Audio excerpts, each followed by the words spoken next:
qu'il y aura des hommes. L'homme qui est assis en face de moi est l'un des plus grands acteurs de notre époque et ça fait plus de 60 ans que ça dure. L'homme qui est assis en face de moi est une voix, un regard et une présence. Son élégance, son phrasé, son amour des mots et du bon mot, son humour piquant, sa passion pour les grands vins et son engagement en font une figure incontournable du paysage culturel français. Alors il est là, parfaitement à l'heure, voire carrément en avance, très chic, veste bleu marine, pochette, c'est si rare la pochette que j'ai besoin de le souligner. J'ai de la chance parce que ce n'est pas mon premier rendez-vous avec cet homme-là et je crois qu'il le sait. Vous le savez, je vous aime beaucoup. Nous avons 1 heure devant nous pour parcourir ensemble quelques-uns des rôles de votre vie et de vos souvenirs d'enfance. Nous allons aussi aborder, je l'espère, vos convictions, les femmes qui ont marqué votre existence et bien sûr la France, un pays auquel vous êtes profondément attaché. Bonjour Pierre Arditi. Bonjour Miss. Et je suis très contente de vous recevoir dans Tant qu'il y aura des hommes. Je suis très heureux de vous revoir, moi. Comment allez-vous, Pierre ? Je vais au sens beckettien du terme, c'est-à-dire que j'avance lentement vers le terme final, mais c'est comme ça. Non, je vais très bien. Mais vous y pensez à ce terme final ? C'est pas la première fois que vous abordez le sujet. Oui, j'y pense, mais ça fait très longtemps, c'est pas une nouveauté chez moi. J'y pense depuis l'âge de 7 ans, alors vous voyez, 73 ans plus tard... Vous pensez à la mort depuis l'âge de 7 ans ? Non, j'ai demandé ça à ma mère quand j'avais 7 ans, et je lui ai demandé, maman, c'est quoi la mort ? Et alors, cette femme magnifique et admirable m'a répondu, pensant me rassurer, m'a répondu, la mort, c'est rien du tout, c'est comme quand tu dors, mais tu rêves plus.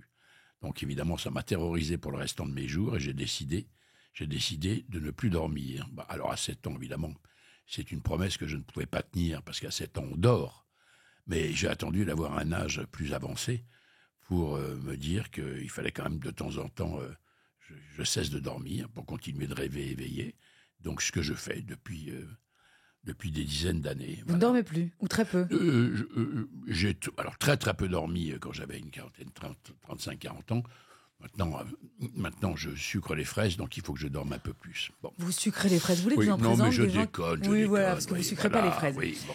D'autant que je viens de vous voir dans un échange assez croustillant et assez inattendu. Juste avant vous, je recevais Gabriel Attal pour un autre épisode de Tant qu'il y aura des hommes. Il se trouve que vous vous êtes donc rencontrés dans les bureaux d'Orso Média et que vous avez échangé. C'est un homme que vous aimez bien, j'ai l'impression. J'aime bien Gabriel Attal. Vous avez du respect pour... Oui, j'ai du respect pour lui. Je le trouve courageux. Je l'ai trouvé courageux. Je suppose qu'il l'est resté. Il avait commencé un boulot à l'Éducation nationale qui me semblait juste, légitime et encore une fois courageux. Et puis comme Premier ministre aussi, d'ailleurs, évidemment. C'est un mélange chez moi parce que c'est un enfant. Hein, c'est d'ailleurs ce que vous lui avez dit tout de suite. Oui, je lui ai dit, écoutez, pas parce que vous avez une tête d'enfant que vous devez être en retard. Bon, parce que Gabriel Attal était en retard pour l'interview et donc ça a décalé la Non, mais c'est très touchant d'ailleurs. Et c'est vrai que c'est un enfant pour moi. Bon.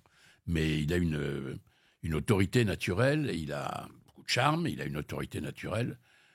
C'est une autre génération qui n'est pas désagréable. Peut-être que cette génération-là va nous sauver de la médiocrité ambiante. Si vous voyez ce que je veux dire. Vous pensez qu'on a une chance d'être sauvé de cette médiocrité ambiante ? Je l'espère, pour vous d'ailleurs, parce que moi, je ne vais plus durer suffisamment longtemps pour en souffrir, enfin en gros. Mais pour des gens de votre génération, franchement, c'est pas formidable, hein, c'est même assez médiocre. N'ayons pas peur de le dire, allez, puisque vous voulez m'interroger aussi sur mes convictions. Je dois dire que j'ai connu... moi, j'ai une sensibilité de gauche depuis toujours. J'ai connu une gauche plus intelligente, plus inventive, plus imaginative. Que celle qu'on connaît aujourd'hui. Efficace, oui. Vous vous retrouvez dans la gauche d'aujourd'hui ? Non. Enfin, je me retrouve dans une partie de la gauche social-démocrate. Mais maintenant, on a l'impression, quand on dit social-démocrate, on dit un gros mot. Non. Est-ce que c'est grave d'être social ? Non. Est-ce que c'est grave d'être démocrate ? Encore moins. Qu'est-ce que ça veut dire ? Il faut être intégriste, une gauche intégriste ? Non, ça ne marche pas. Ça ne marche pas du tout. C'est une gauche impuissante. Et la véhémence ne peut pas tenir lieu de vérité. Voilà. Alors c'est comme ça. Je les laisse être véhéments et j'attends que ce vide politique cesse et que petit à petit on se préoccupe non pas de sa propre gueule, mais de celle des autres. Les politiques sont là pour ça. La politique, c'est grave, la politique. Ça décide de la vie et de la mort des hommes, entendez, hommes-femmes. Eh bien, pour le moment, ça n'est pas rassurant. Est-ce que vous faites partie de celles et ceux qui pensent que c'était mieux avant ? En politique, vous voulez dire ? Oui, et dans la vie en général. D'une manière générale. Oui. Oui et non.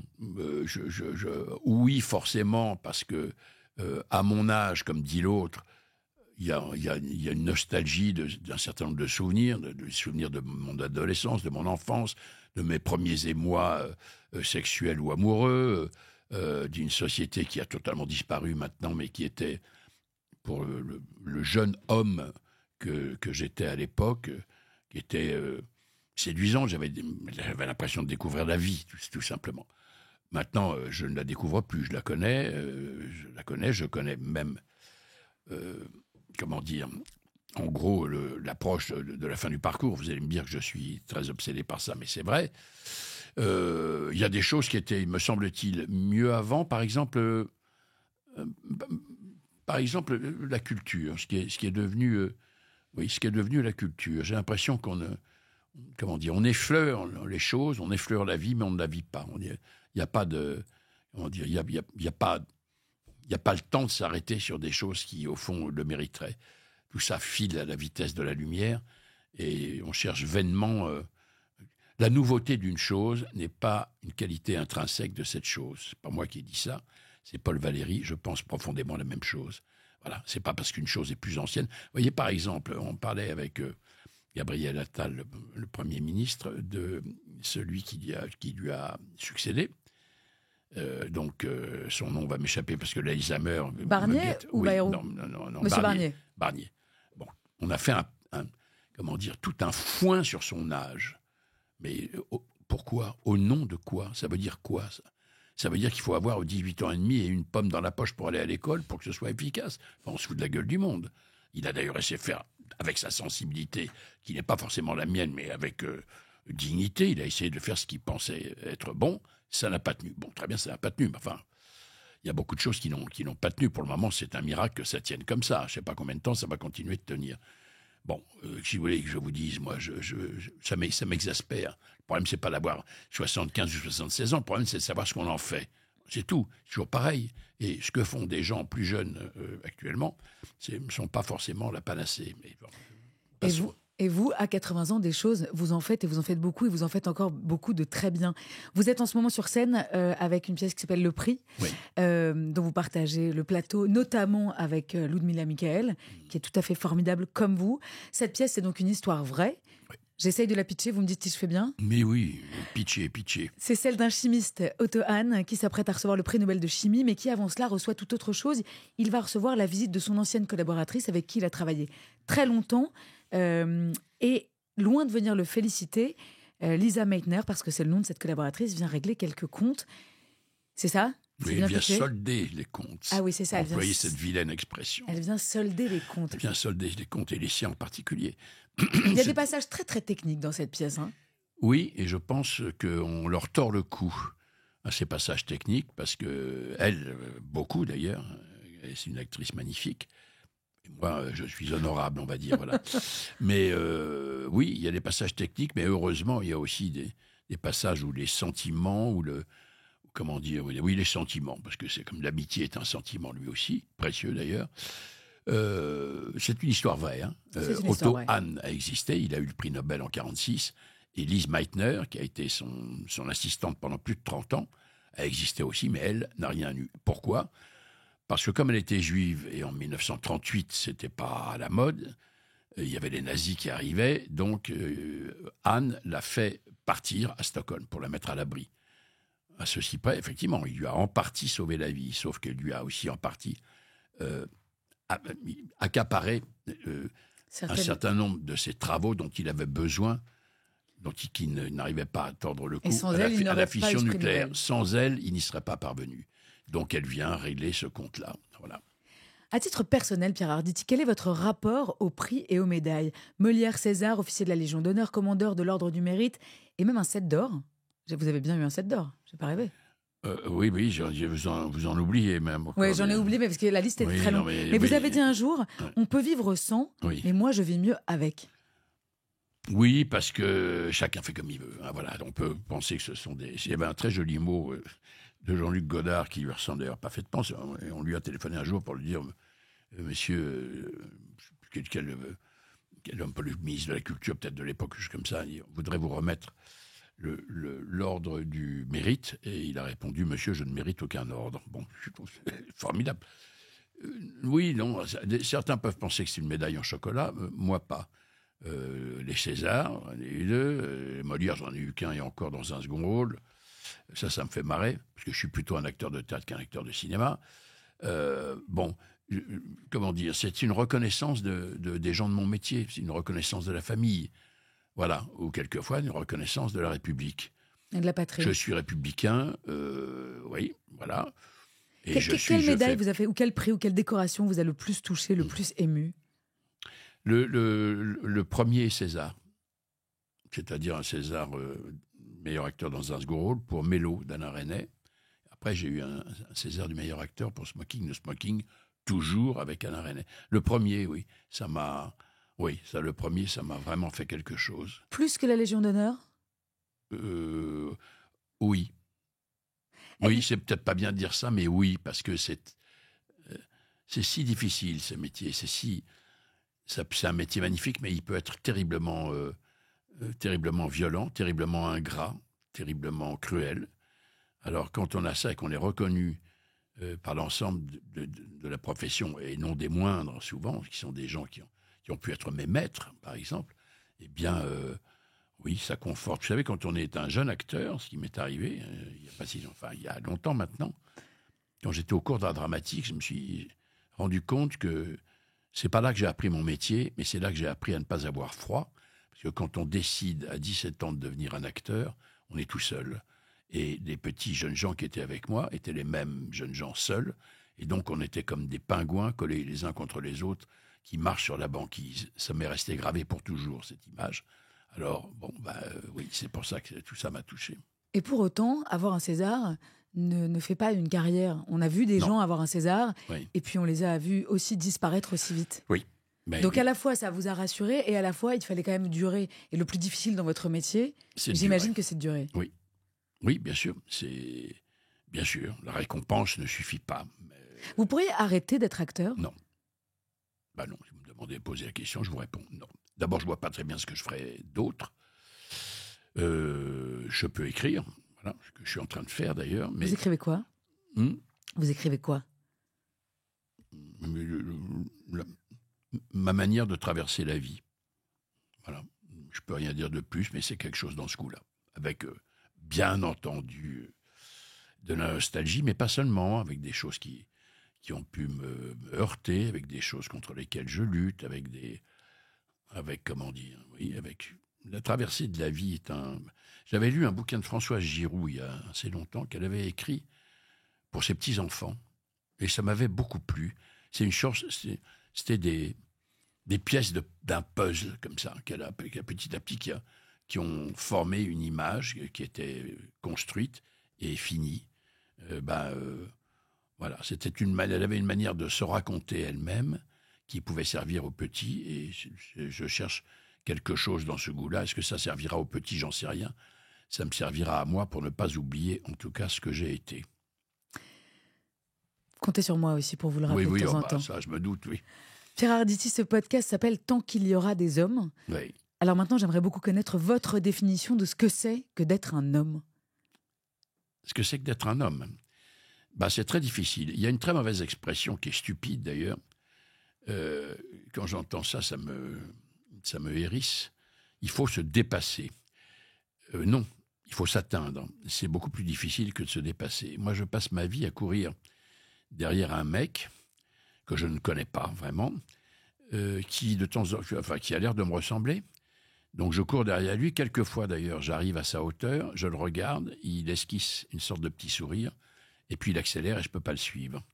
Ce bonhomme que je reconnais parfois et parfois pas, sans doute c'est ce que je voudrais être et que je n'atteindrai pas. Alors quelquefois, encore une fois, j'ai l'air de l'atteindre, mais seulement l'air. Voilà. Alors un homme, ça n'est jamais fini. C'est comme au théâtre, on n'a jamais fini d'explorer ce qu'on fait au théâtre, au cinéma, comme vous voulez. Un homme, c'est quelqu'un qui sait pleurer. S'il ne sait pas pleurer, ça veut dire qu'il ne s'attache à rien, donc ça n'est pas un homme. Un homme, en tout cas en amour, contrairement à ce que dit Napoléon, en amour, la victoire, c'est la fuite. Non. En amour, ça, c'est une phrase de Napoléon, en amour, la victoire, c'est la fuite? Mais oui, je suis désolé, mais il a dit ça. C'est pas faux d'ailleurs, mais Mais c'est pas faux, mais c'est pas bien. Mais c'est terrible. Oui, mais enfin, c'est très masculin. On ne peut pas dire que je peux vous parler de mon sexe, c'est le mien. On ne peut pas dire qu'ils brillent par le courage, les hommes, en particulier en amour. Mais d'une manière générale, souvent, ils attendent que la branche pourrisse pour la quitter, alors que chez les femmes, quand elles sentent que ça ne va pas, elles scient cette planche, y compris quand elles sont assises dessus, parce qu'elles ont besoin de retrouver quelque chose, une chose à laquelle elles ont cru et qui s'écroule. Ça n'a rien à voir, je sais, parce que je l'ai fait 1000 fois. Donc, c'est quoi être un homme? C'est rêver, c'est prendre ses rêves pour des réalités, c'est essayer de faire qu'ils aient lieu. C'est pour ça que se dépasser, ça consisterait donc à courir plus vite que celui qui est vous, et ne pas tenir compte de ce que vous êtes pour essayer de chercher quoi? Rien, le néant, le vide, ça n'a aucun sens. Est-ce que quand vous étiez jeune, vous avez senti une attente particulière à ce que devait être un homme au-delà de cette définition aujourd'hui? Est-ce que quand vous étiez petit, on vous a élevé comme on élevait les garçons? Redresse-toi, ne pleure pas, ne montre pas ta sensibilité. Non, on ne m'a pas élevé comme ça, on m'a exactement élevé dans le sens contraire. Le fait qu'un homme ne sache pas pleurer, c'est ma mère qui m'a dit ça. N'écoute pas les gens qui disent les larmes c'est pour les filles, parce que c'était un peu ça à l'époque. Un homme qui ne sait pas pleurer est un homme qui n'est pas un homme, puisqu'il ne s'attache à rien. J'ai eu la chance d'avoir des parents qui m'ont... À cette époque-là, ce n'était pas la mode, en 1960. Mon père voulait que nous soyons des artistes, quels qu'ils soient, musiciens, acteurs, architectes, peintres, bon voilà. Très bien. Bon, à l'époque, les parents de mes petits copains voulaient qu'ils soient médecins, avocats, notaires, enfin voilà. Bon, donc, c'est la première fois que j'entends quelqu'un dire que ses parents voulaient que les enfants soient des artistes. C'était totalement, oui, mais il était peintre, mon père, donc il n'a pas imaginé que ses enfants seraient autre chose que des créateurs. Et vous, en tant qu'artiste, vous aviez envie que vos enfants fassent autre chose qu'être des créateurs? Mon fils est peintre, comme son grand-père, mais c'est pas moi qui lui ai donné l'envie. C'est son grand-père qui lui a donné envie d'être peintre. Il a beaucoup de talent, d'ailleurs. Il est aussi seul que mon père a été seul. Un peintre, c'est quelqu'un qui... Un peintre, c'est quelqu'un qui est seul. Seulement, le seul avantage qu'il a sur quelqu'un comme moi, qui ne suis qu'un créateur mineur, c'est que le seul avantage, c'est que lui, il fait son œuvre, quoi qu'il arrive, seul ou pas. Un acteur, s'il n'y a pas le public, s'il n'y a pas les producteurs comme ça, il ne peut rien foutre. Donc ça n'a rien à voir. Lui a pu faire son œuvre, moi, pas toujours. Qui sont les hommes qui vous ont servi de modèle tout au long de votre vie, qui vous ont donné envie d'être un mec bien, Pierre Arditi? Mec bien, je ne sais pas. En tout cas, il y a un certain nombre de gens qui m'ont donné envie d'être acteur. Alors voilà, Robert Hirsch, Louis Jouvet, Claude Rich, Pierre Brasseur, Jules Berry, qui encore? Et est-ce qu'ils vous ont aussi servi de modèle en tant qu'homme? Seulement homme, pas acteur? Non.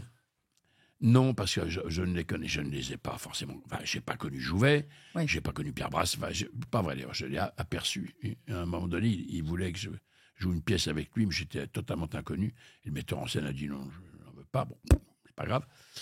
Non, je les ai pas vraiment connus. C'était des phares pour moi. Alors, Robert Hirsch, parce que j'ai fini par jouer avec lui. C'est une jolie histoire, parce qu'au fond, le temps qui est si cruel avec nous, cette fois-là, a fait une bonne action. J'allais voir Robert Hirsch à la Comédie Française, emmené par mon père, et c'est devenu un de mes héros. Et puis, 35 ans plus tard, j'ai joué avec lui. Il est devenu un collègue. Et c'était absolument merveilleux. Alors lui, oui, j'ai rencontré, j'ai même joué avec lui. Sinon, non, c'est des images tutélaires. Michel Bouquet, avec lequel j'ai joué aussi d'ailleurs. Bon, voilà. Après... Vous avez de vrais amis dans ce métier? Comment? Vous avez de vrais amis dans ce métier? Oui, quelques-uns. Pas beaucoup. Mais pas beaucoup. J'ai beaucoup de copains. Et vous savez, un ami, vous savez ou vous ne savez pas, c'est très rare. Un ami, c'est quelqu'un qui peut être là quand ça va très mal. Un ami, c'est quelqu'un qui peut soulager vos blessures. C'est quelqu'un qui peut être là aussi quand tout va bien. Mais quand tout va mal, il y a très peu de gens sur lesquels vous pouvez vous appuyer. Est-ce que vous êtes un bon ami vous-même? Je suis un bon ami pour les... je crois que je suis un bon ami, mais moi aussi pour très peu de monde. C'est comme ça. Je peux être copain avec beaucoup de gens. Voilà. Ami, ça demande une disponibilité, une attention, une écoute que je n'ai pas toujours. Voilà. Il faut connaître ses limites. J'en ai beaucoup. Pierre, si vous pouviez partager un moment avec un grand homme de l'histoire, enfin d'ailleurs pas forcément un grand homme, un homme mort ou vivant, un homme, là juste après notre enregistrement, si vous pouviez aller déjeuner avec un homme, vous iriez déjeuner avec qui? Un homme. Oui, un homme. Oh, qui j'irais avec... Mais même s'il est mort. Oui, même si vous ne l'avez jamais connu. Oui. Mais j'aurais aimé déjeuner avec Francis Bacon. Tiens donc. Oui. De quoi vous aimeriez parler avec Francis Bacon? Peut-être de peinture, peut-être de la vie, j'en sais rien. Je ne sais pas de quoi il aurait eu envie de parler. C'était un personnage très particulier et probablement très difficilement apprivoisable. Mais je m'en fous. Moi, je suis un fils de peintre et j'ai toujours été fasciné par la peinture de Bacon, une peinture à la fois torturée et admirable. Je ne me serais pas permis de parler à Bacon comme j'ai parlé à mon père quand j'étais petit. Je lui ai dit tout le temps, mais pourquoi tu mets un trait là? Pourquoi tu me mets cette tache là? Il me dit, écoute, je ne peux pas te le dire. Je ne peux pas te le dire. Si je pouvais te le dire, si je pouvais te dire pourquoi je peins comme ça, je ne peindrais pas. Voilà. Alors, c'est une très belle phrase. Et c'est comme ça. Non, parce Donc que... vous ne demanderiez pas à Bacon de vous expliquer sa peinture? Mais il n'y a rien à expliquer dans la peinture. La peinture, c'est comme la merde, ça se sent. Oui. Alors celle-là, je ne l'avais pas vu venir. Non, moi non plus, mais elle n'est pas de moi, je vous rassure tout de suite. Elle n'est pas de moi. Je pense qu'elle est de Toulouse-Lautrec, je crois. Wow. Je crois, je peux me gourer, mais c'est une très belle phrase.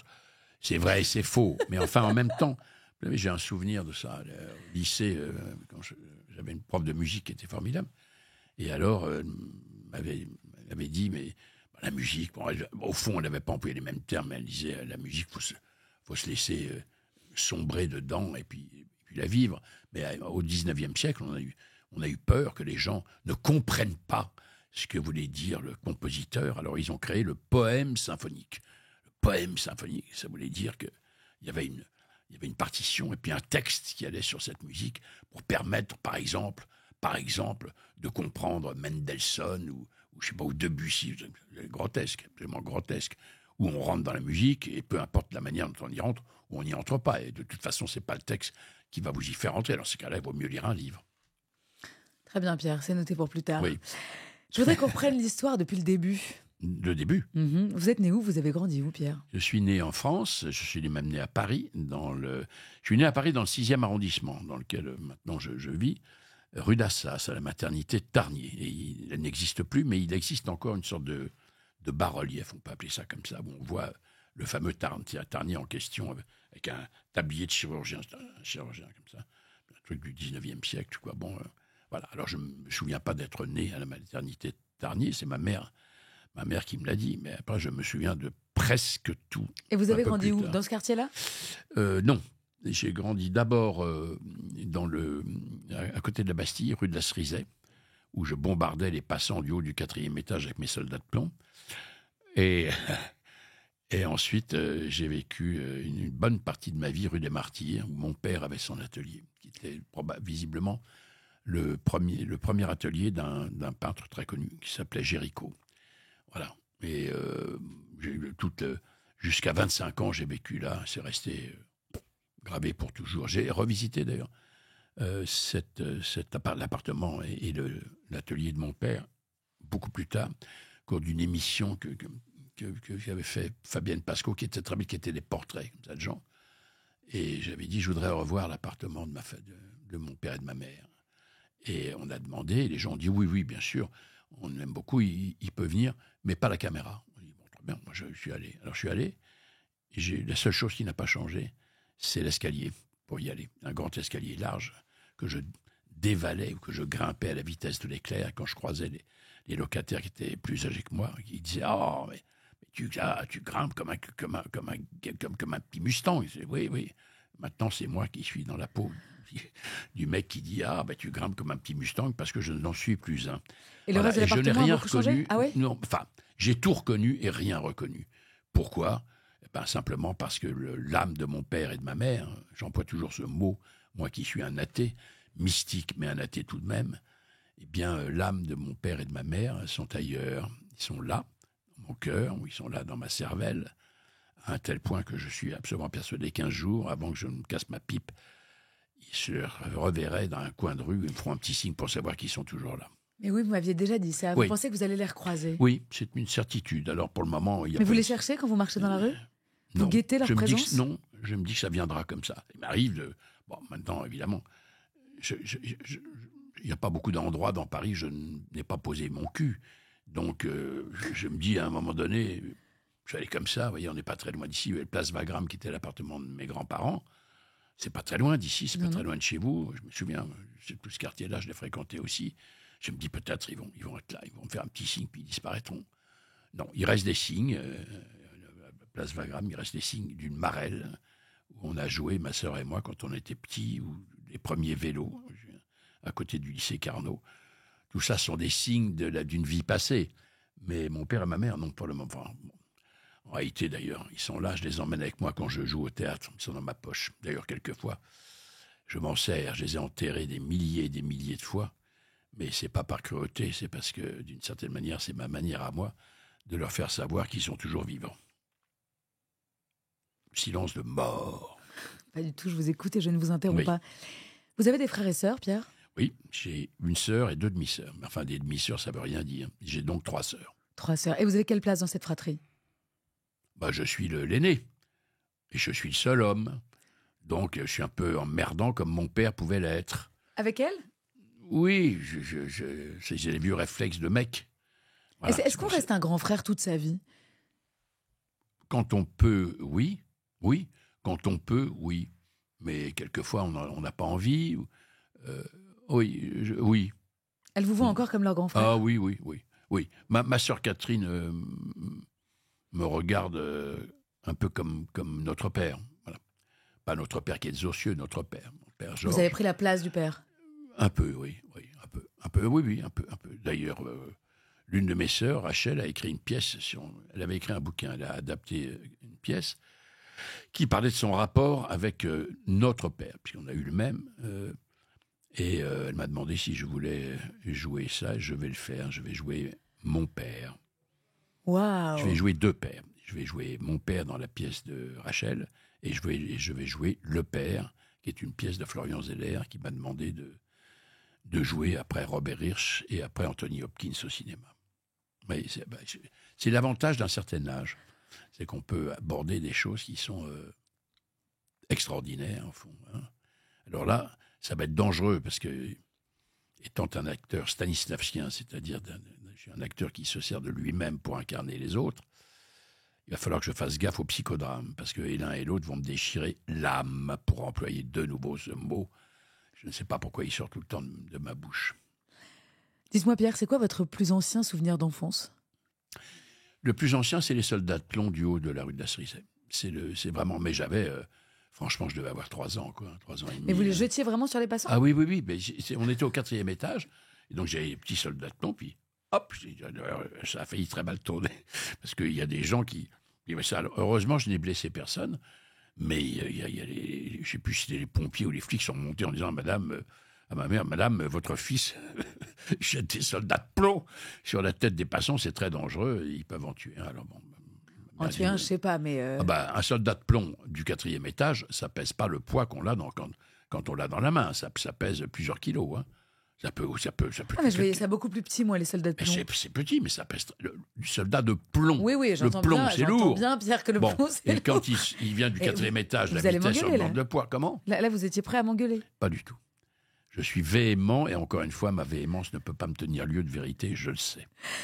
Mais alors, quel petit garçon vous étiez? Vous étiez un petit garçon qui faisait beaucoup de bêtises, qui jetait des soldats de plomb du haut du 4e étage, qui dévalait l'escalier? J'étais comme les tout petits enfants. Ils se rendent compte de rien. Voilà. D'ailleurs, c'est merveilleux. Moi, ça me déchire maintenant quand je les vois, les petits. C'est une des choses qui me ravit. Je déteste les... Bon, je ne devrais pas dire ça, mais quand même. Bon, voilà. Les mecs à vélo m'exaspèrent parce que s'ils pouvaient tuer tout ce qui bouge autour d'eux, ils le feraient, ça m'exaspère. C'est les nouveaux tueurs. Bon, très bien. La seule chose qui me plaise là-dedans, c'est que maintenant, les gens qui font du vélo ont des petits sièges à l'arrière pour les petits-enfants. Alors ça, c'est absolument divin. Ils sont comme des rois. Ils traversent le monde, ils traversent l'espace. Ils sont avec des yeux comme des soucoupes. Ils regardent tout les surprend. On rêverait de pouvoir regarder le monde encore de cette manière. Mais évidemment, on a été gâtés par tout ce que le monde est devenu ou ce que nous devenons par rapport au monde. Alors les petits, c'est une récompense totale. Alors je me crève les yeux chaque fois que je vois passer un vélo. Je me dis, où est le petit? Alors quand il est là, je regarde filer et puis il disparaît de ma vue. Quand il n'est pas là, je continue de détester les vélos.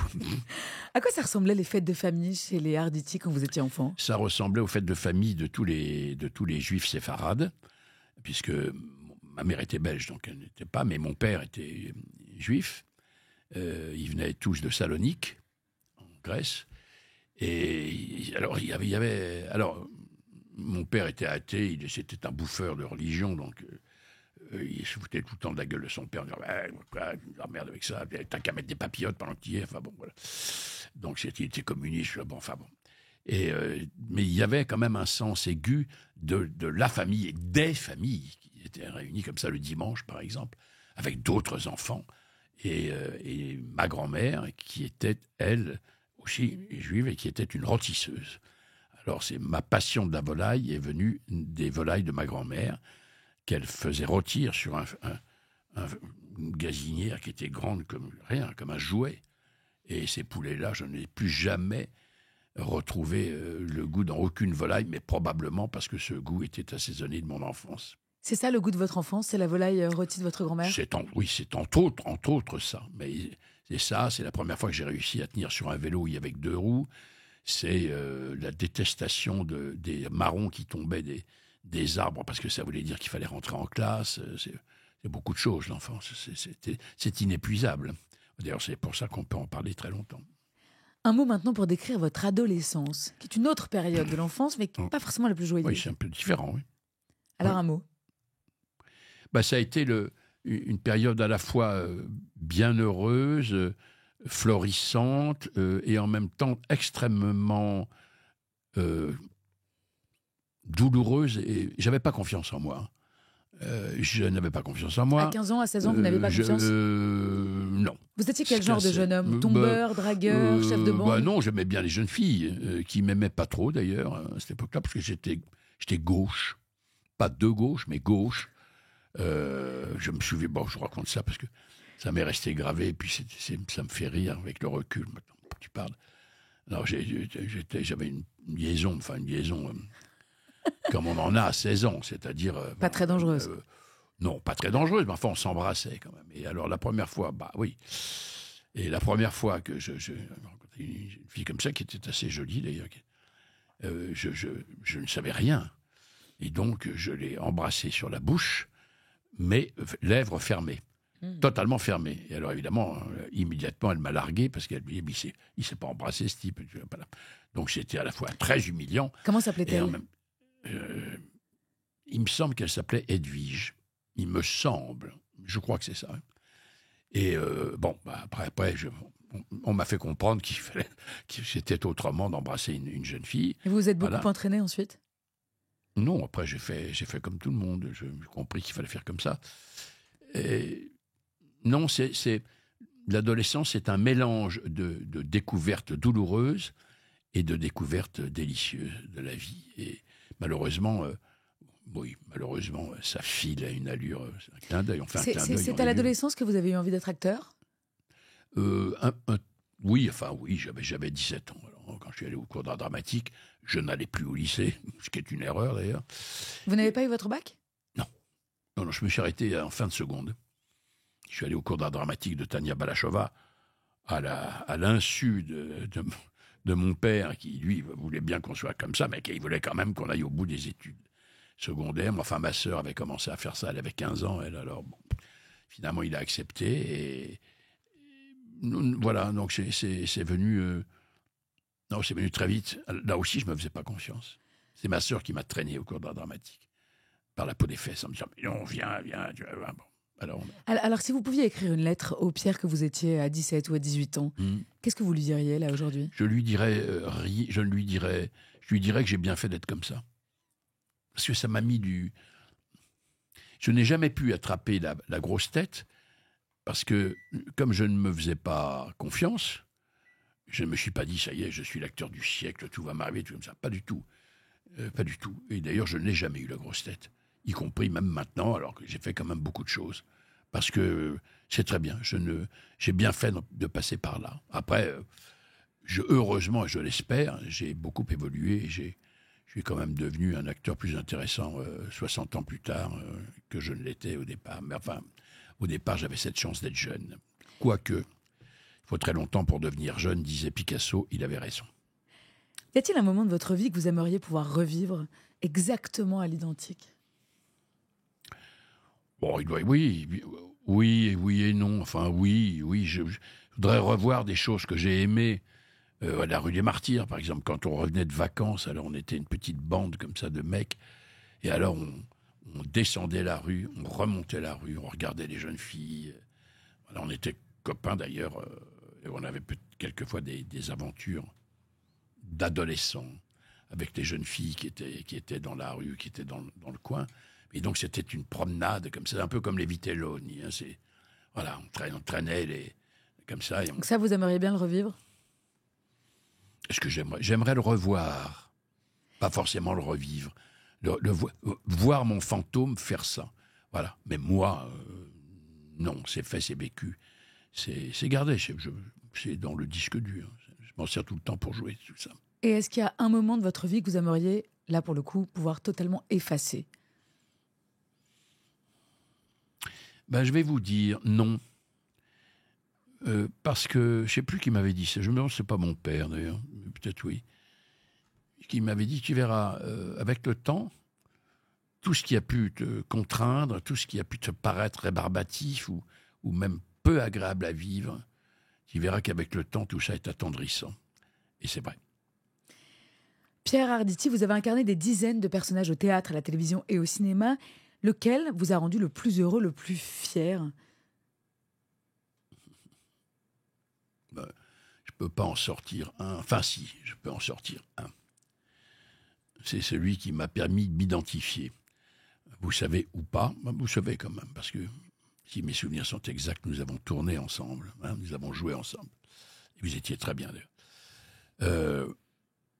C'est une pièce qui s'appelle Rosencrantz et Guildenstern sont morts. Comme vous le savez ou pas d'ailleurs, Rosencrantz et Guildenstern sont deux personnages très très secondaires d'Hamlet. Ils sont deux messagers qui d'ailleurs n'arrivent jamais à rencontrer. J'ai joué cette pièce qui était écrite par un grand auteur qui s'appelle Tom Stoppard, qui était d'origine, enfin anglais, mais qui était d'origine tchèque, et qui a choisi ces deux personnages très secondaires, comme Beckett a choisi En attendant Godot. Et au fond, c'était une sorte de remake d'En attendant Godot. Et à une certaine époque, mais j'étais très jeune, hein, j'avais une trentaine d'années, j'ai décidé de mettre fin à ma vie parce que j'ai eu une déconvenue amoureuse très puissante, très violente. Et je suis en train d'écrire là-dessus. Et je me suis dit, bon, j'ai plus envie. Allez, je suis fatigué, j'ai plus envie. Et je suis parti, puis comme on se parle, hein, ça n'a pas marché, parce que j'avais pris énormément et j'ai commencé par me dire, je vais m'ouvrir les veines. Et puis je me suis dit, non, je vais avoir mal. Alors j'ai ouvert la porte de la pharmacie, puis j'ai avalé tout ce que je pouvais, du Valium, de l'aspirine, tout comme ça. Il se trouve que quelqu'un qui ne devait pas revenir est venu, donc on m'a retrouvé inconscient. Je m'en suis sorti, bon voilà, pas la peine. Et puis, un mois plus tard, il y a un ami à moi qui m'a proposé de jouer ça, Rosencrantz et Guildenstern, donc ça m'a fait du bien parce que j'étais très mal. Et quand on a fait la première lecture, il y a dans le texte, parce que, encore une fois, ces deux personnages ne croisent jamais celui qu'ils doivent croiser, c'est-à-dire Hamlet. Ils sont sur une petite coquille de noix au milieu de l'océan. Et Rosencrantz que je jouais, j'ouvre la page et je vois « Oh, et puis j'en ai assez, je suis fatigué ». Et donc cette phrase que je m'étais entendu prononcer d'une manière muette d'ailleurs, sur le boulevard Pigalle, un mois avant, c'est devenu comme un écho de Libération. Donc j'ai été envahi par un torrent de larmes, devenant enfin un homme puisque je savais pleurer. Et j'ai compris ce que c'était que de se servir de soi pour incarner l'autre. Il suffisait, cette douleur qui était la mienne s'est mise comme un calque sur la douleur du personnage. Ça, c'est Stanislavski. Eh bien, à partir de ce moment-là, je me suis identifié. Donc, au fond, et j'ai d'ailleurs joué, c'est comme ça qu'on a commencé à parler de moi. Je me suis donc dit, bah voilà, c'est donc ça, Stanislavski, j'ai enfin compris. J'ai mis quand même plus de 10 années à comprendre. Donc peut-être que ce spectacle-là est le plus cher parce que le premier boulot d'un acteur, c'est de s'identifier. S'il ne sait pas qui il est, il ne peut rien foutre. Vous vous en êtes voulu d'avoir eu ce geste, d'avoir eu envie d'en finir? Oui. Et vous voulez être pardonné? Oui, puisque je suis vivant. Je le referai jamais, quel que soit. Non, je me suis dit, mais comment? En plus, on est resté très liés avec cette jeune femme. On est resté très liés parce qu'elle n'a pas enfin, elle pouvait pas supporter que j'ai pu faire ça à cause d'elle. Bon, donc voilà, on est resté très liés. Voilà, elle est maintenant partie faire un tour dans les nuages. Je m'en suis voulu, oui, parce que je me suis dit, mais enfin, rien ne vaut de supprimer sa vie. On peut pas, il y en a qu'une, il y en a qu'une dans l'univers. Jusqu'à preuve du contraire, on n'a pas encore trouvé notre équivalent ailleurs. Donc je me suis juré de ne plus jamais recommencer, de prier le ciel auquel je ne crois pas, de me remercier de ne pas avoir réussi ce geste stupide. Quel est le rôle, cette fois-ci, le plus dingue que l'on vous ait donné, celui le plus éloigné de tout ce que vous êtes ou avez été? Toby Tisdale dans Smoking No Smoking, le prof alcoolo de Smoking No Smoking, qui d'ailleurs m'a valu le fameux César en question. Oui. Alors, à part alcoolo, qu'est-ce qu'il y avait de si lointain de vous? Parce que c'est quelqu'un qui... C'est quelqu'un d'une humanité extraordinaire et qui s'abîme parce qu'au fond, il ne se trouve pas. Et comme il ne se trouve pas, il faut qu'il détruise tout ce qui l'entoure, à commencer par lui-même. Alors, à cette époque-là, en tout cas, même maintenant, je n'ai jamais eu l'intention de me supprimer, contrairement à ce que j'ai cru pouvoir faire quand j'avais 28 ou 30 ans. Et puis, encore une fois... le sens de ma vie, c'est de continuer de me trouver et d'essayer d'améliorer ce qui est améliorable chez moi, c'est-à-dire beaucoup de choses. Et là, j'étais dans la lutte de quelqu'un qui n'est pas une lutte, qui est une lutte pour s'effacer du monde. Bon, donc c'est absolument l'inverse. C'est d'ailleurs pour ça probablement que je l'ai bien joué. Sans faire de blagues ou de bons mots, qu'est-ce que vous auriez aimé vraiment changer chez vous? Il y a encore des tas de choses que j'aime. Alors quoi, par exemple? Sincèrement. Est-ce que j'ai envie de changer ou d'améliorer? Je sais pas, il y a d'améliorer. Il y a des moments où je suis trop superficiel, je m'attache trop à des détails. Il y en a que j'ai réglés. Et il y en a qu'au fond, je n'ai pas réglé. Je continue de ne pas aimer ni ma voix, ni ma gueule, ni... Vous alors pas que votre voix? quand j'avais 17 ans, j'étais déjà comme ça. Alors, à partir d'un certain moment, quand j'ai commencé à faire mon métier et qu'on a commencé à me reconnaître, je me suis dit, ça y est, c'est formidable. Et puis avec le temps, de nouveau, je peux pas dire que je ne m'aime pas, ce serait malhonnête, ça n'est pas vrai. Je suis trop narcissique pour ne pas m'aimer. Voilà. Mais vous n'aimez pas votre gueule? Ni ma gueule, ni ma voix, rien. C'est-à-dire pour ça que je préfère faire du théâtre que du cinéma ou de la télévision. Au théâtre, j'ai cette chance-là, c'est que je ne me vois pas. Alors quand on me dit que je suis génial, je peux le croire. Quand on me dit que je suis formidable au cinéma, je vais voir le film et je me dis qu'il faut que je change de métier. Bon, voilà, c'est comme ça. Est-ce que vous avez déjà refusé un rôle que vous regrettez aujourd'hui?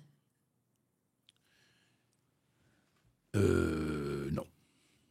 Jamais. Je peux regretter de ne pas avoir travaillé avec un certain nombre de gens que j'admirais, de metteurs en scène. Ça, c'est autre chose. Ça n'est pas de votre fait. Vous n'avez pas dit non à quelqu'un? Non, il y a des choses qui ont failli se faire, mais dans lesquelles je n'étais pas libre, d'ailleurs, voilà. Non, ça pas de... Non. Vous avez eu la carrière dont vous rêviez, Pierre Arditi? Écoutez, je peux pas me plaindre, honnêtement. Après, il y a des choses que j'aurais aimé tourner je sais pas, avec Alain Cavalier, par exemple, qui est un cinéaste que j'adore, avec Jean-Luc Godard, avec Chabrol. Enfin, Chabrol, j'ai travaillé avec lui. Alors c'est marrant, vous venez de me dire que vous préfériez au théâtre parce que vous ne pouviez pas vous voir, et quand on parle de votre métier, vous me parlez instantanément de cinéma. Oui, mais vous c'est regrettez pas grave, des choses ça. au cinéma plus qu'au théâtre? Non. Non, pas plus qu'au théâtre, mais c'est pas grave. On peut faire du cinéma et ne pas aller se regarder. Moi, si je vous dis toute la vérité, il y a des films que j'aurais dû voir, que je n'ai jamais vus, dans lesquels je tourne, et non des moindres. Mais je suis jamais allé me voir. Je voulais pas. Vous avez quand même vu Smoking No Smoking? Smoking No Smoking, oui, mais c'était plus facile parce que Toby Tisdale, c'est pas ma tête. Et Lionel Applewick, c'est pas ma tête non plus. Le seul qui me ressemblait, c'était Miles, mais c'était un personnage en demi-teinte. Donc c'était supportable pour moi. Sinon, il y a peut-être de films que je me tais et je ne vous le citerai pas, mais je n'ai pas vu. pour ne pas me voir, parce que les films étaient sans doute très bien.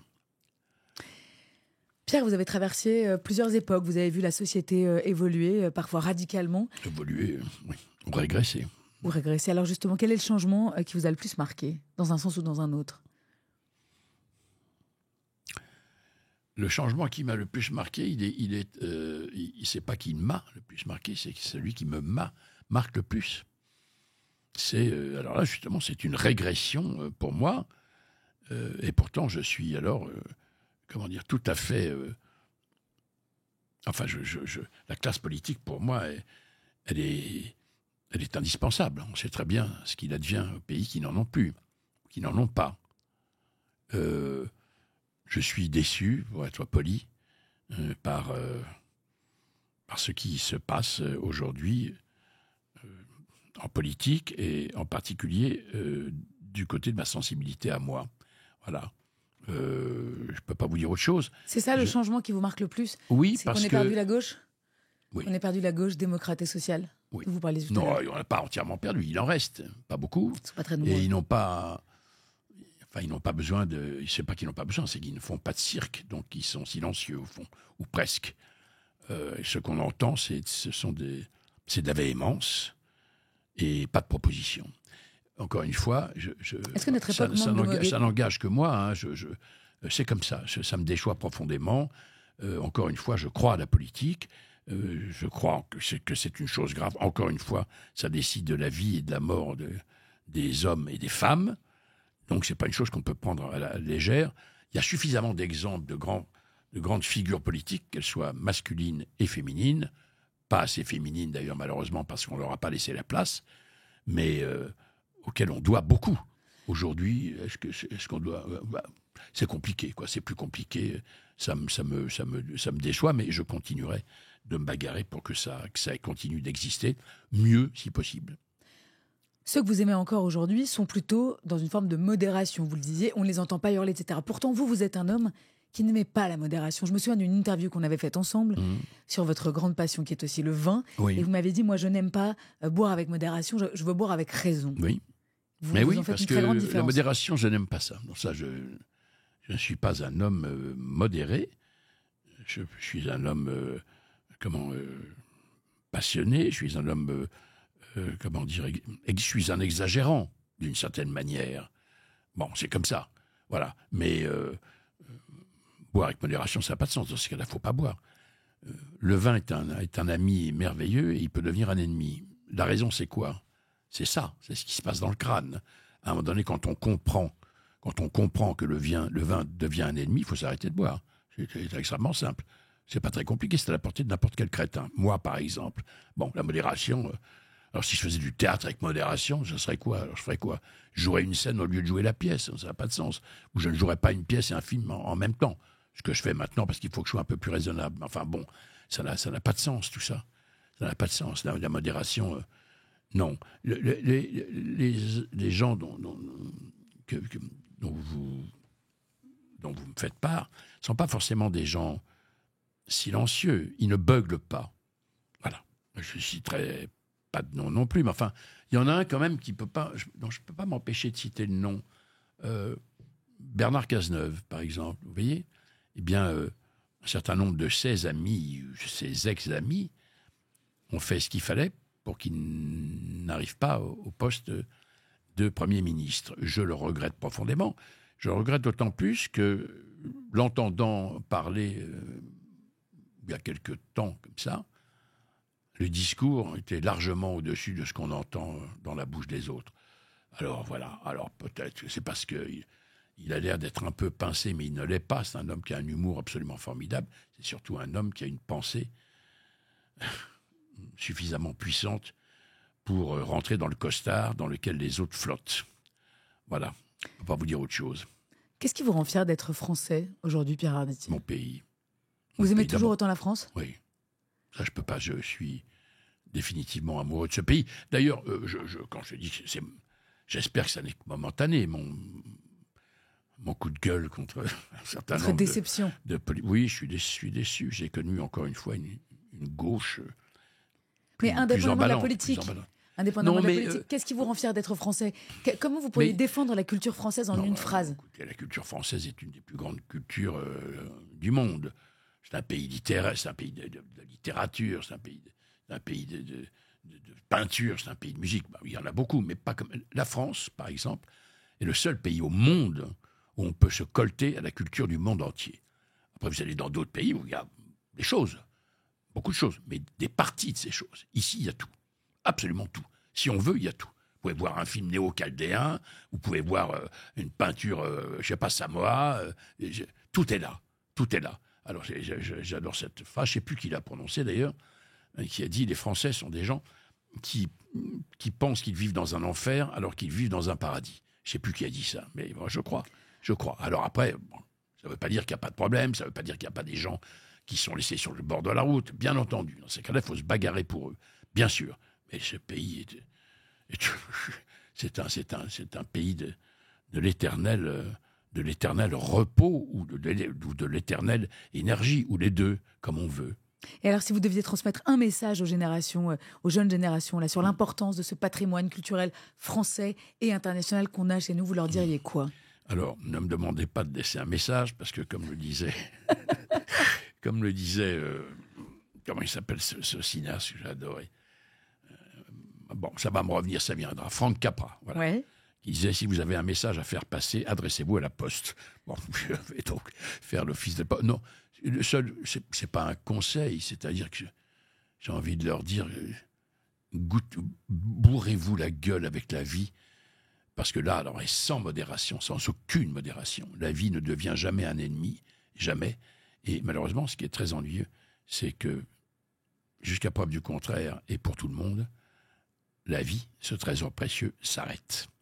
Donc la vie, c'est pas comme la caisse d'épargne. Quand on économise, on ne vous sert pas d'intérêt à l'arrivée. Qu'est-ce qu'il faut faire? Il faut se bourrer la gueule avec, il faut la brûler jusqu'au moment où... Je ne sais pas ce qui nous arrive après, à mon sens rien, mais en même temps ça dépasse mon entendement, parce que je me dis quand même, quoi qu'on ait pu être, on est unique, même si c'était pas brillant, même si c'était ceci ou cela. Je ne peux pas croire que tout ça disparaisse. Mais enfin, me réincarner en artichaut, je ne suis pas certain que ça m'intéresse. J'adore l'idée. Pierre Arditi, nous avons parlé des hommes qui vous avaient influencé. Qui sont les femmes qui ont fait en partie l'homme que vous êtes aujourd'hui? Alors, l'homme, c'est ma mère. C'est ma mère qui a fait ce que je suis devenu, comme homme. L'acteur, c'est votre père? L'acteur, c'est mon père. Mais alors, donc, il y a votre mère. Ça, c'est la femme la plus importante. Ma mère et toutes les femmes qui m'ont fait l'honneur de partager ma vie et qui m'ont fabriqué, elles aussi. Ce sont des femmes qui m'ont appris à ne pas être lâche, par exemple. Voilà, par exemple. Ça n'est pas le moindre des cadeaux. Il y en a une dont je ne citerai pas le nom, entre autres, mais qui m'a offert 2 perles, une noire et une blanche. Et elle m'a dit, voilà, je t'offre ça, choisis celle que tu veux devenir, la noire ou la blanche. Donc j'ai gardé les 2 perles, et j'espère que j'ai pris celle de la blanche. Voilà. Mais je peux toujours qu'à un moment dans ma vie, je serai dans la noire, je n'en sais rien. Non, les femmes, c'est pour ça que je dis qu'elles sont beaucoup plus courageuses que les hommes. Elles ont une énergie et un courage, un courage de la vie, parce qu'il faut du courage pour vivre, c'est pas rien. Ça peut être un bonheur, mais c'est aussi une épreuve, parce qu'on est constamment confronté à soi-même. Eh bien, les femmes... voilà, moi, vous voyez, il y a des femmes que j'ai un peu connues et avec lesquelles j'ai travaillé. Par exemple, Elisabeth Badinter, qui est un des grands esprits de notre époque. Qu'est-ce que vous voulez que je vous dise? Elle a tous les courages du monde, cette femme. Y compris d'être à contre-courant d'un certain nombre d'autres gens, dont certaines autres femmes d'ailleurs. Elle s'est fait attaquer plusieurs fois, parce que tout d'un coup, elle a le courage de propager ce en quoi elle croit profondément. Mon vieux, il faut le faire. Moi, je connais des tas d'hommes qui ne le feraient pas du tout. Elisabeth Badinter, c'est un phare pour moi. Voilà. Comme d'ailleurs Robert Badinter l'a été aussi d'une autre manière, autrement. Bon, par exemple, il y en a d'autres femmes il y en a beaucoup. Il y en a beaucoup. Vous voyez, je voyais, j'ai vu ça tout à l'heure avant de venir chez vous. Le salaire des femmes, la différence entre le salaire des femmes et le salaire des hommes, ça a réduit quand même, mais c'est encore de 15%. Au nom de quoi? Non, mais au nom de quoi? Pour le même travail, avec la même capacité? Pourquoi? Nous en parlions justement avec Gabriel Attal. Vous voyez, vous êtes complètement dans l'actualité. Vous partagez votre vie avec Evelyne Bouix depuis de très, très, très nombreuses années, mais quel amoureux avez-vous été tout au long de votre vie, Pierre? Amoureux. C'est quoi être amoureux? Ça donne quoi chez vous? Oh, amoureux, c'est... Amoureux, c'est d'être en souffrance, y compris quand vous êtes en présence ou dans les bras de celui ou de celle que vous aimez. Ça vous fait souffrir parce que passe toujours dans votre esprit et dans votre âme, pour la 3e fois, l'instant où ça n'aura plus lieu. Donc moi, Vous avez toujours peur que ça se termine? Oui. Encore aujourd'hui? Oui. Enfin, ça fait 40 ans qu'on vit ensemble, hein. Mais, oui, tout est possible. Tout est possible. Je ne suis pas jaloux, je n'irai pas fouiller les poches des pantalons de ma femme pour voir si par hasard elle n'aurait pas un mot doux d'un gandin. Voilà. C'est pas ça. Mais je pourrais être, sinon jaloux, je pourrais souffrir de sentir qu'elle pourrait être attirée par quelqu'un d'autre. Ça pourrait lui arriver et elle aurait le droit. Je n'ai pas le droit de m'y opposer. Mais non, parce qu'au début de notre relation, même toujours maintenant, d'ailleurs, là, elle est partie en tournage, je tourne en rond dans l'appartement parce que je ne comprends pas pourquoi elle n'est pas là. Enfin bon, ça, c'est vraiment des trucs de mec. Vous vous ennuyez sans elle? Oui. C'est plus que votre femme, c'est votre meilleure amie? L'appartement n'a pas de sens. J'ai l'impression que je suis orphelin. Bon, voilà, alors c'est comme ça. Hein. Voilà, je tourne en rond, je mets un disque, j'ai pas envie, j'ai un bouquin, je le vide. Je me dis, tiens, il faut que j'écrive, j'ai pas envie. Je vais manger, oh bah non, voilà, bon, je tourne en rond, quoi. Bon, voilà. Mais je peux pas l'empêcher de faire son métier, quand même. C'est quoi la plus grande qualité de votre femme? Elle-même. Non, c'est quoi? C'est d'être ce qu'elle est, je sais pas. Qu'est-ce que vous admirez le plus chez elle?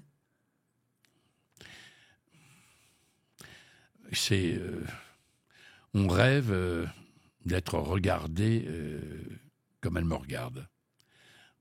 J'ai toujours dit, par exemple, qu'Alain Resnais m'avait regardé comme un objet précieux. Et j'ai fini par le croire.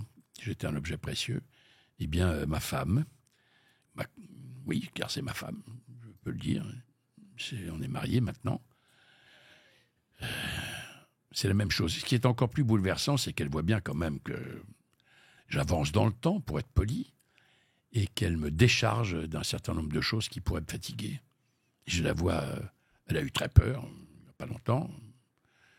Et maintenant, dès que... Alors bon, je lui dis, écoute, ça va, je suis quand même pas impotent, je vais faire... Non, mais je vais y aller. Bon, voilà. Donc il y a une espèce de... Comment dire? Bon, il y a de l'amour, bien sûr. Et en même temps, il y a une manière de me protéger qui est folle. Ça me touche profondément. Mais la vie avec elle, c'est admirable. La vie sans elle n'a pas de sens. Et là, je ne prendrai plus les médicaments. Mais ce sera tellement plus ennuyeux. Quel est, selon vous, le plus beau rôle féminin au cinéma ou au théâtre que vous ayez vu dans votre vie? La plus belle partition qui ait été écrite pour une femme? Il y en a un paquet, hein. Il y en a un paquet. Qu'est-ce que j'ai vu? Il y a ce qui se joue en ce moment, le soulier de satin, là, qu'a joué d'ailleurs ma partenaire Ludmilla Michael, où elle était absolument admirable. Et maintenant, c'est sa fille qui joue le rôle, qui est une actrice, elle aussi, formidable, très beau personnage. Ça me vient pas. Vous aimeriez écrire un rôle pour une actrice, d'ailleurs? Je suis pas capable d'écrire le théâtre. Alors, ok, vous n'écrivez pas de théâtre, non, vous n'écrivez pas de cinéma? Incapable. Est-ce que vous avez eu envie de mise en scène ou de réalisation? Non, j'aurais eu envie de diriger les acteurs. Je saurais probablement le faire, ça. Mais je l'ai fait en masterclass, par exemple. Ça m'a beaucoup amusé. Et pourquoi vous ne l'avez pas fait là, vraiment? Ou pourquoi vous ne le prévoyez pas à votre calendrier? Parce que le calendrier était plein pour que je joue moi-même. Je suis une machine à jouer, alors. Mais de temps en temps, je ne peux pas faire une chose comme ça. Non, metteur en scène, je serais incapable. Metteur en scène, c'est pas seulement diriger un acteur, c'est de créer un univers. Je suis capable sans doute de créer des univers, mais pas ceux-là. Pierre Arditi, qu'est-ce qui rend un homme heureux? La vie, quelle qu'elle soit. La vie. Il n'y a rien de plus précieux que ça. Y compris quand elle est douloureuse. C'est pas le problème. Être vivant. Il n'y a rien qui rend plus heureux que ça. Je ne peux pas vous dire, mais c'est normal. Parce que, encore une fois, avançant dans le temps, je sens bien que tout ça se réduit. Si je tiens ce raisonnement que je hais, et je suis bien obligé de le tenir, il me reste beaucoup moins à faire que ce que j'ai déjà fait. Alors même si je fais des choses à mon âge qui sont formidables au théâtre, parce qu'on peut encore faire beaucoup de choses. Il y a beaucoup d'énormes rôles qui sont jouables par des mecs de mon âge, ou des femmes de mon âge d'ailleurs, c'est moins courant. Mais bon, voilà, il me reste... si je calcule en pièces, ce que j'ai fait une fois comme ça m'a angoissé, je me suis arrêté immédiatement. Mais il me dit quoi? Bon, maintenant, quand je joue, souvent, je joue quand même une pièce ou une demi-saison ou une saison entière minimum. Bon, ça veut dire 6 mois ou 1 an. Alors, il reste quoi? 10 pièces. J'en ai joué, je sais pas, 80. Donc, ça va aller vite, tout ça. Mais c'est comme ça, hein, on va pas... Pas trop vite. Pas trop vite. Non, pas trop vite. Mais si, c'est ce que Sacha Guitry disait. Je sais plus, il y a quelqu'un, oui, c'est vrai. La vie est courte, mais par exemple, si vous arrêtez de faire l'amour, si vous arrêtez de manger ce qui vous plaît, de boire ce qui vous plaît, de voyager dans des endroits vous allez voir, la vie va vous paraître beaucoup plus longue. Voilà. Mais on va pas faire ça pour autant. Non. Sur quoi n'avez-vous jamais transigé, Pierre Arditi? J'ai essayé de ne pas être lâche avec moi-même. Voilà, c'est tout. J'essaie toujours, d'ailleurs. Je continue de courir derrière le bonhomme qui me regarde avec un sourire en coin et qui me largue. Mais non, j'ai rêvé d'être un être humain humain.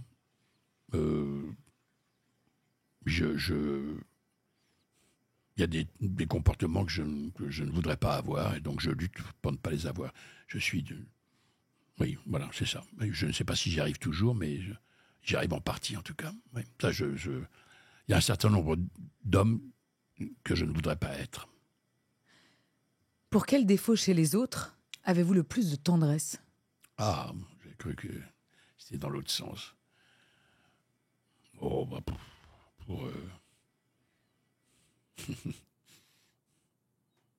le plus de tendresse pour... chez les autres, vous dites, homme ou femme? Ouais, c'est ça? homme ou femme.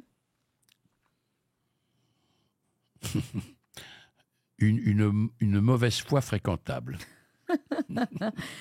Très bien, une mauvaise foi fréquentable. Ça existe, hein? J'en suis sûre. Quel a été le plus beau jour de votre vie? La naissance de mon fils, à laquelle j'ai assisté. Et j'ai pratiquement, en gros, puis à l'époque, c'était l'accouchement sans douleur, ça s'appelait comme ça. Il est né à la clinique des Bluets. Et à l'époque, les hommes, s'ils le voulaient, faisaient un stage pour aider leurs femmes. Puisque l'accouchement sans douleur, c'était pas qu'il y avait pas de douleur. C'est qu'on apprenait aux femmes, on leur faisait comprendre ce qui allait leur arriver. Et comme elles comprenaient ce qui se passait à l'intérieur de leur corps, c'était moins douloureux. Quand les femmes, au début du 19e siècle, non seulement on leur disait rien, mais il fallait qu'elles souffrent, parce que c'était moral, puisqu'elles avaient commis un acte terrible, c'est-à-dire de faire l'amour avec un monsieur qui avait fait un enfant. Donc il fallait qu'elles soient en pénitence et qu'elles souffrent. Alors là, je ne sais plus le nom de ce médecin, d'ailleurs, qui a inventé cette méthode. Et donc, les maris, s'ils le voulaient, pouvaient faire un stage pour, analyser les contractions que vivait la femme et de pouvoir la prévenir avec cette respiration, il y a un mot pour ça, diaphragmatique, et donc, comme au théâtre d'ailleurs. Et alors, j'ai coaché ma première femme en disant, voilà, ça va, elle n'est pas forte, celle-là, tu peux respirer tranquillement. Ah, attention, celle-là, vas-y. Je me souviens de ça très bien. Et il y avait 2 sages-femmes qui étaient là. Ils me disent, mais on va vous embaucher. Et alors, c'était formidable parce que, bon, évidemment, cet enfant est né. Il est arrivé normalement, donc, avec le crâne qui est sorti du vagin. Et je me suis dit, mais c'est horrible. Parce que le crâne était complètement plissé. Mais pourquoi il était plissé? Il était plissé parce qu'il était comment dire, Compressé. il était, comment on dit, compacté Oui, par compressé. l'ouverture. Oui. Et donc, quand la tête est sortie, pic, c'est devenu lisse. Oh, c'est magnifique. Ça, c'était le plus beau jour de votre vie. Oui, c'était magnifique. Et quel a été le plus difficile? La mort de ma mère. Oui. La mort de la femme de ma vie. Mais la mort de mon père aussi, ça a été très... Mais pas de la même manière. Il est mort beaucoup plus vieux, d'ailleurs. C'était un phare pour moi, mon père. Mais autrement, il est mort avec la maladie d'Alzheimer. Alors, je suis devenu le père de mon père, ce qui est assez logique, finalement, malheureusement. Quel est le plus beau compliment qu'on vous ait fait, Pierre Arditi? Moi,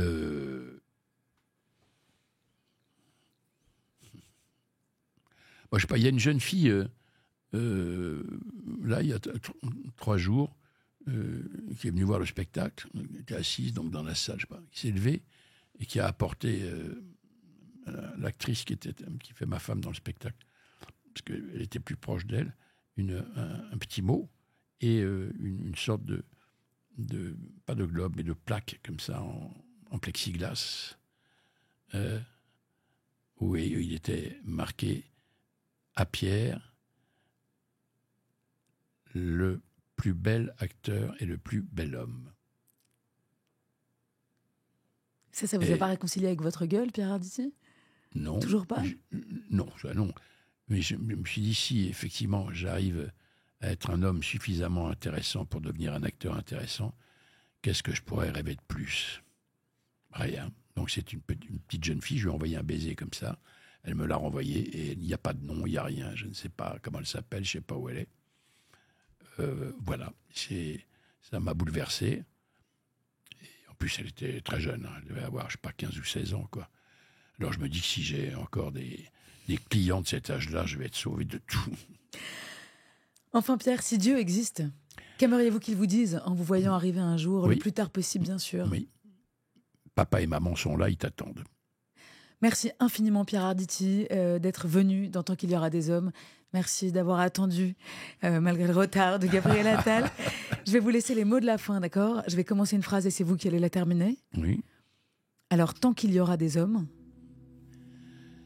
Tant qu'il y aura des hommes qui continueront de courir derrière ce qu'ils sont vraiment, le monde vivra moins mal. Merci infiniment, Pierre. Portez-vous bien et j'espère vraiment à bientôt. J'aime bien qu'on se voit comme ça un peu régulièrement. Oui, vous trouvez... Ouais, j'aime bien. Mais moi aussi. On se Non, donne ce qui rendez-vous. serait bien, c'est qu'on rejoue une fois ensemble quand même, ça, ce serait sympa. Ça serait Vous êtes sympa. toujours actrice quand même, non? Oui, bien sûr que oui. Oui. Oui, Eh ben, non, oui. Oui. Mais Et vous savez que vous étiez très bien. vous êtes très Il n'y sympa. a, merci. pas de... J'en connais des beaucoup moins bien que vous. Merci Pierre, à très bientôt. Tant qu'il y aura des hommes.